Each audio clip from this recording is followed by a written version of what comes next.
Hi, I'm Dianna. I've been in the gaming industry for about 18 or so years at this point. I started out, funny enough, in theater. So I Hmm. was a performer. So I can sing, dance, and act all at the same time, and I have a All degree right. for it. So I was like working in off-Broadway theaters and all that stuff. And then at some point, a friend of mine approached me and said, he had like a slot in a public access station, and Mhm. he said, "Hey, I have this video game idea, this video game show that I have that I want to make." And at the time, it was revolutionary because the hot thing at that point was like tech TV and G4. So we were like, we don't want like hosts to say what their opinions were. We want gamers' opinions. And so we had a Uh, show called Gamer Reaction, which is like now everybody does it. But at that time, it was yeah. like we were like the only ones at the time that were doing it. So we would go around and I'm originally from New York, specifically the Bronx. So yeah. Hmm. So we would go around New York and the Bronx and ask like gamers coming out of like Game Stops in game stores and stuff like that. And we'd ask them like, "Hey, have you played the new Mario? Have you played the new Soul Calibur? Like, what's your opinion? What did you like about it?" And then we get their Hmm. gamer reaction, and then and then that was that.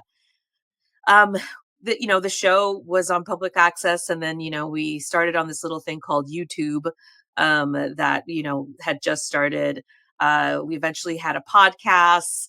We were in the early days of streaming, which was something called Justin.tv, which from my Hmm. understanding eventually became Twitch. We flew around the world, and we'd go or around the US and go to like E3 and all of the major events in the area to cover games. Eventually, like, I wanted to do that full time.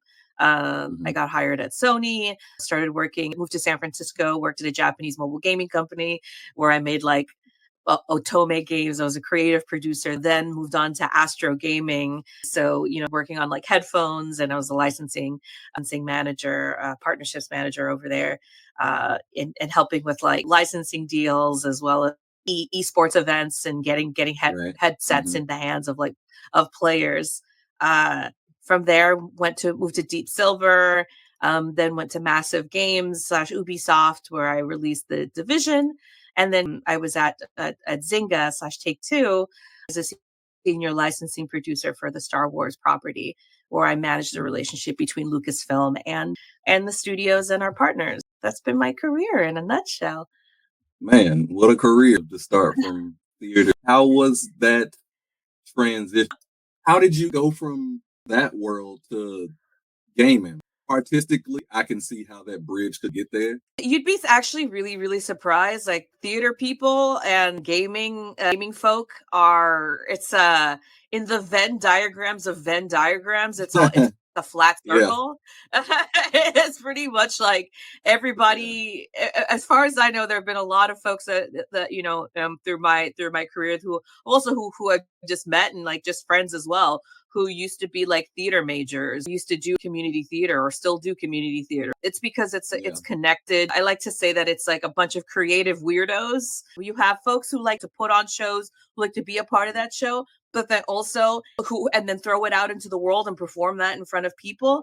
But then you Yeah. also have the game developers and folks who work in gaming who are doing the exact same thing, who are throwing together not necessarily a show, but they're putting together a game, doing something creative and throwing it out into the world, and whether or not people like it, that's okay because they've Mhm. already moved on to the next thing.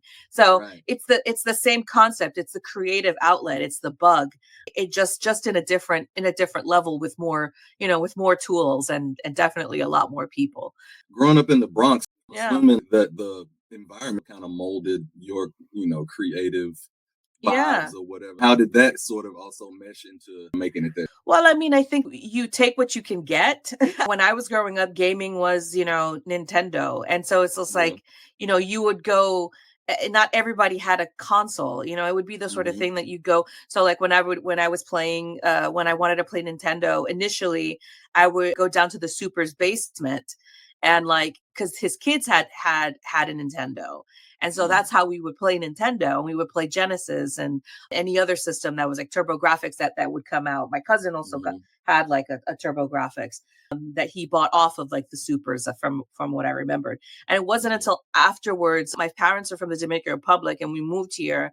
We lived in Louisiana. We didn't have, there wasn't Mhm. anything around us. Like we lived in like a sugarcane field next to a sugar factory. So it was just Mhm. like my dad would go to the fields to work in the sugarcane and went straight to the factory. And we were like in the middle of nowhere. We had a Atari, and that was Mhm. how we played. We played, we learned English through playing Atari and also Mhm. watching HBO and cartoons and things like that. And even now, like my whenever she's like joking around or she'll emphasize something she uses, because we used to watch like the Super Mario show, she'd be like, excuse me, prince, the Yeah. catchphrases from the shows, because that's what we Yeah. learned, how we were learning English.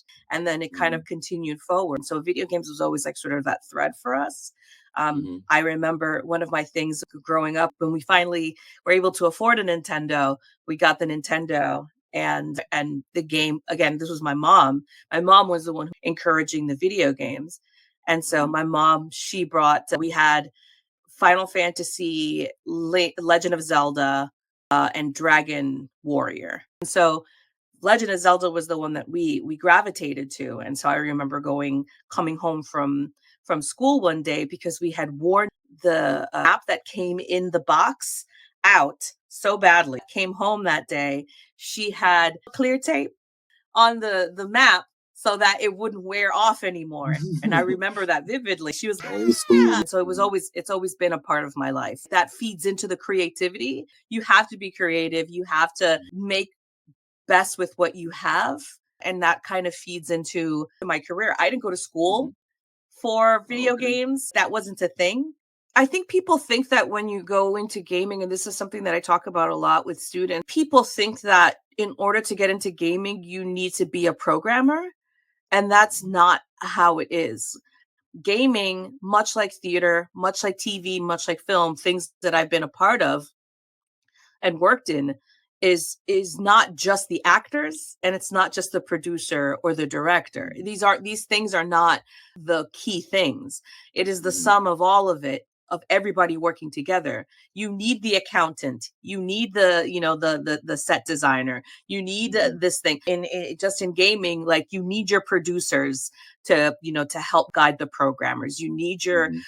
your art designers, you need your level designers, you need your tech artists, you need your narrative people. Like all of Mhm. that is an amalgamation of what makes a game, and all of that comes together. And then that's not even that's just on dev's part. You need HR, you need Mhm. legal, you need your biz dev people.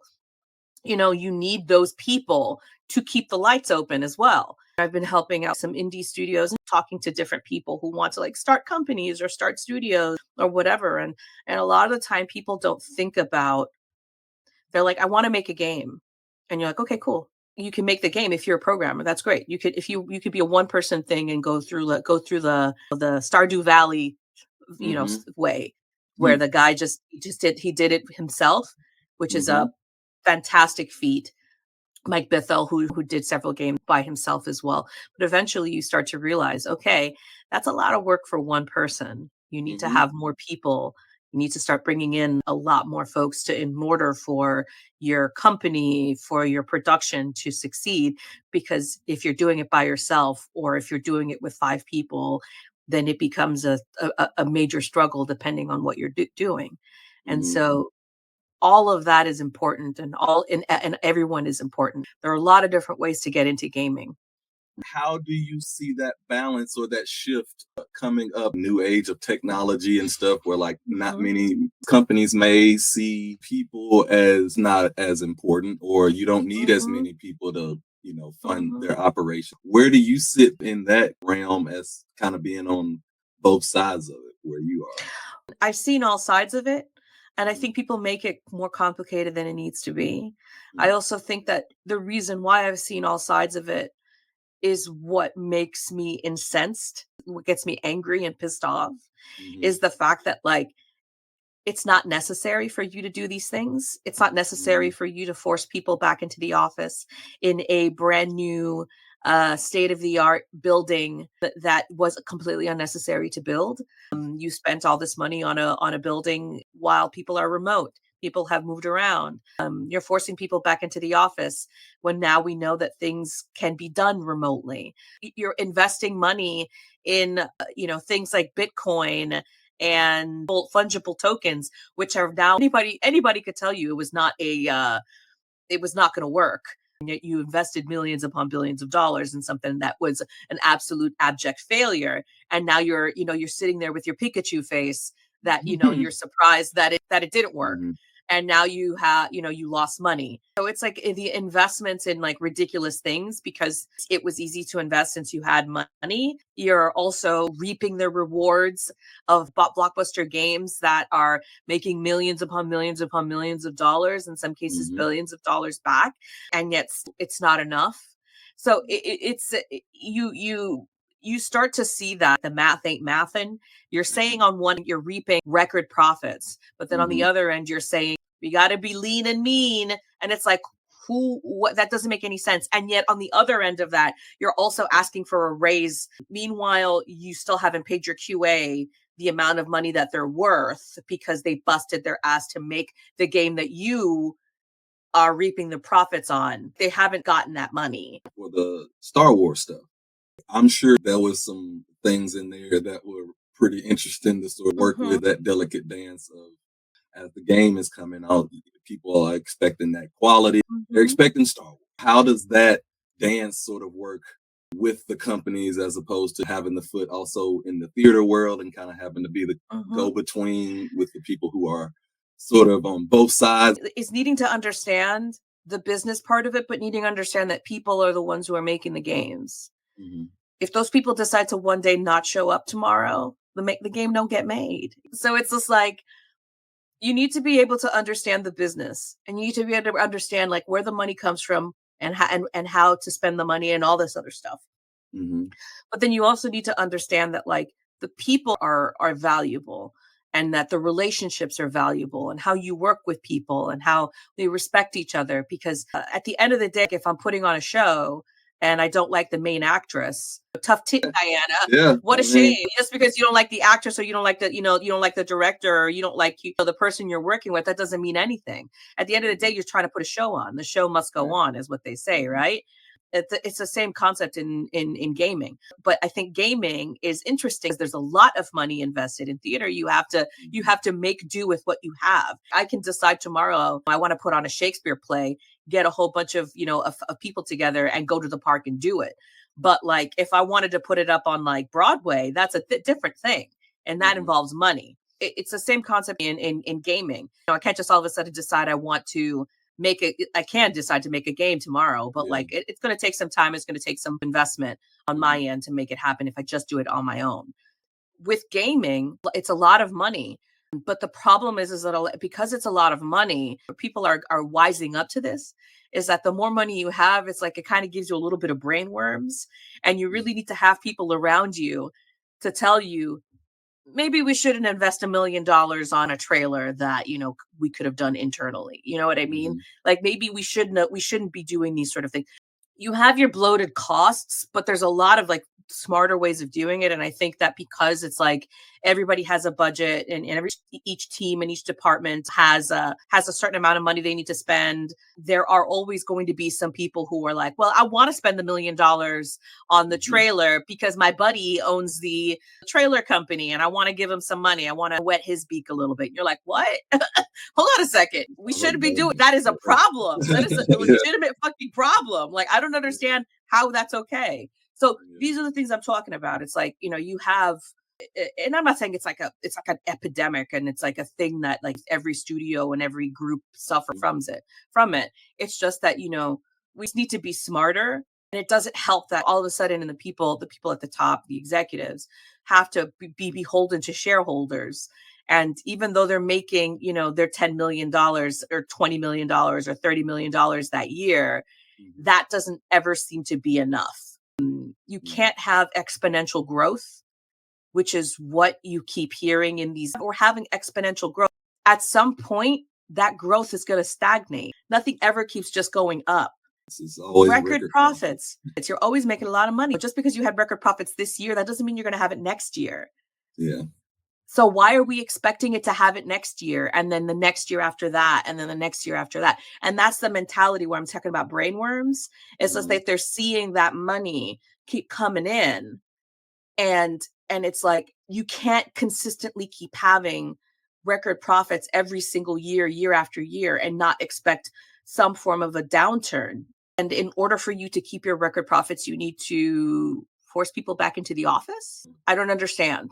You need to lay off valuable people are helping you make those record profits. I don't understand. Where does technology also fit into with AI as it continues to sort of permeate sort of all forms of art and technology and things like that? How do you see that working out? I think I see it the same way. So AI has always been, it's funny that like we're having this conversation, but it's like AI has always been a part of the conversation. It's been in gaming for a while already in different ways. It's the AI that I think that we need to be rightly concerned about is the flagrant stealing of copyright, of trademark, of IP. I shouldn't be able to put in Midjourney man who dresses in metal suit and it spits out Iron Man, to perfection from Endgame. Wait, hold on a second. How does the AI know? If you're telling me the AI learns because it scrapes the data from the internet, what data? And we need to know this. Or like you're feeding it information. How does it know Endgame? Because it learned it. That means that somebody put it in there. Which I personally have a problem with. Artists as well. Like how is it spitting out art in the style of an artist when the artist is not, approving and not saying it's okay for that? So that's the problem that I have. And the problem that I also have is when companies are saying, oh, this will make things easier. And yet it's like, if you're not going to have artists, if you're just going to be, feeding this machine artists, at some point, it's all going to become the same. Our AI isn't going to keep learning on its own. It's not going to learn how to create a new style of art. If anything, it has created a new style of art in that, like, it's an amalgamation of everything. And it has that particular sheen of like no soul and no nothing. And now you can kind of see it. You notice what is that particular art. I don't believe AI can replace humans. I don't believe that, when it comes to gaming, it should be replacing the human. But as always, with every form of new technology, these executives and these folks who are pushing it because they're profiting from it, and they're saying, "Oh, this is going to change the world," and it's like, you own a 5% stake in it. Like, of course, you're going to be pushing it to say that it's going to be a success because you want your money for it. We expect things to be ethical, and I would want companies to be good corporate, ethical citizens. Wouldn't we all? Why are we putting the expectation on them to be good? Like that when they haven't been good for decades. When it comes to any form of new technology, literally they invested money in NFTs, and they lost money. They lost billions and billions of dollars. That's all gone. And that's why we're having these layoffs. So it's just like, we expect them to use the money correctly. We expect them to use the technology ethically. But what it ends up doing is that it ends up messing it up for everybody else.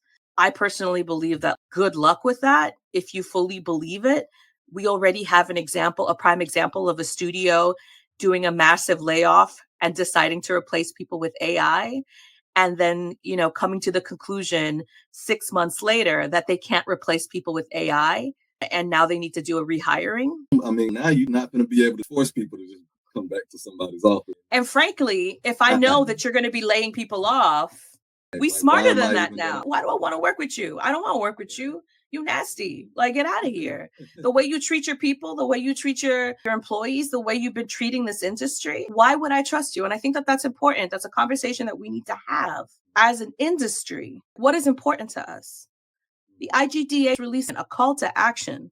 Executives have a come to Jesus moment for themselves and realize that the game industry is the way that they have been working has not been sustainable. And then they give them a list of things that they should do for them to change the industry for the better. And I'm like, what? I just said this 10 seconds ago.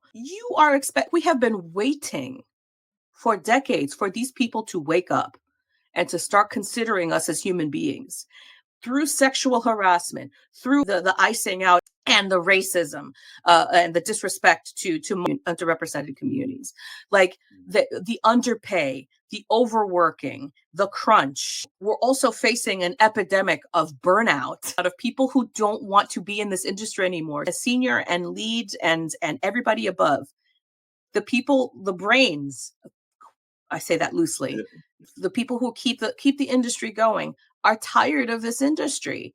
We're going to have a severe brain drain. We're already having that severe brain drain because you have recruiters saying that they have hundreds of jobs available and they can't hire anybody. Oh, what's the problem? You're a big gaming company. Why can't you hire anybody? Why can't you hire people? My question is to the IGDA putting that statement out, the call to action to the executives. Why are you calling action to the executives? It should be a call of action to the workers, to the people who work in this industry who are sick and tired of all of the things that we have to go through. Now we have to deal with, harassment from players and gamers and things like that. But that's another conversation. Just in this industry alone, we have gone through a lot of shit. And you're telling me right now that that IGDA, you want to have a conversation with the executive? Like, what are they going to do? They don't care. They just bought their new yachts with the amount of people that they laid off. And I'm willing to be sympathetic and I'm willing to be understanding to the cause. But I have a hard time understanding and being sympathetic to the cause when you have you have executives closing studios out of spite. Do you know what I mean? The call to action should not be to the executives. The call to action should be to the workers, to the people who work here. We should be unionizing. We should be taking care of ourselves. We should be taking care of each other. I love this industry. I love this industry desperately. The only difference is that we're in the United States is that injects into you since you are born that life needs to be a struggle. Life needs a struggle. Everything needs a struggle. And if you're not struggling, it don't have to be that way. Everywhere else, you're federally funded. Theater people get better benefits. And, performing people, game industry folks, you can't just get laid off. Like, you can't just be told tomorrow you are laid off. There are things like garden leave where you're given 3 months, where you're given 6 months. In some places, it's a year, depending on how long you've been. So literally, you are on the books in the studio for a year, but you ain't working there. They're still paying your bills. Like, that's the benefit. That's a benefit. But here in the United States, they want us to struggle. Why is that? Are you working hard or barely working? I mean, it's hustle and grind till you die. Till you put yourself in the ground. I don't want it that. I don't want to be that way. I'm sorry. I'm glad that people are waking up that it shouldn't have to be that way. But all creative outlets, that's what we're living in right now, and that's the craziness of it. And I should hope that hope is there. I'm not bitter. I'm not fully bitter. I'm still an optimist. I still believe in it. And then again, it's not like the end of the world or anything like that. Like, there are good people doing really fantastic, wonderful, beautiful things in this industry. And that reminds me every single day that I'm surrounded by wonderful, beautiful people who want to bring about change in a positive way, and are also doing fantastic things. What is next for you? You've done a lot, firmly entrenched in the gaming industry, doing all the different things that you do. What is something you want to do that you probably haven't? Or what is the next sort of steps for you looking forward over the next couple of years? Like, what does all that look like? It changes almost every day or every week. And I mean that sincerely, because sometimes I if you'd have asked me this question 5 years ago, I would have had an answer for you. And I said, I want to be running Ubisoft. That's where I was. I was just like, I want to be a creative director and I want to be running things. And I want to make games and have a great team and all this. And that's what I was thinking of. And then, like, I think in the last couple of months, I've met a lot of really fantastic people, again, who are doing really great things in the industry in different ways. And it doesn't have to be making games. I really want to start to give back more. I've already been giving back a lot, I want to be helping indie studios, imparting some of this knowledge, imparting this brain right here has a lot of information. And as you could tell, it could keep talking and talking if it needs to. I want to help them. I want to help people, new companies that could potentially help in different ways. I want to educate. I also play the tabletop RPGs, so I've been playing a lot of D&D these last couple of years, and I'm giving back in that way as well. Because I think one of the problems that we have as creatives is that when it comes to the creative part of it, we only think of one thing. And like if we love music, then we're 100% in music, and that's it. That's all we do. But we don't do anything else. And so because it's our bug and it's our drug, and we're in it all the time. And so for a long time, I was like gaming, video games. And I've been moving away from it, like do tabletop RPGs and stuff. And so I'm helping give back and teaching a course to high schoolers on how to play, D&D. So it's a combination of things. It's the things that spark joy. I want to work in smaller places and impact change in that way. And then also I'm helping on try to unionize the gaming industry in different ways with IATSE as well. Who's to say you still won't get that call to say, hey, do you want to be the creative director of Ubisoft? How would you pursue that if that opportunity was to present itself? Google Calendar? Yeah, I just put it on the list.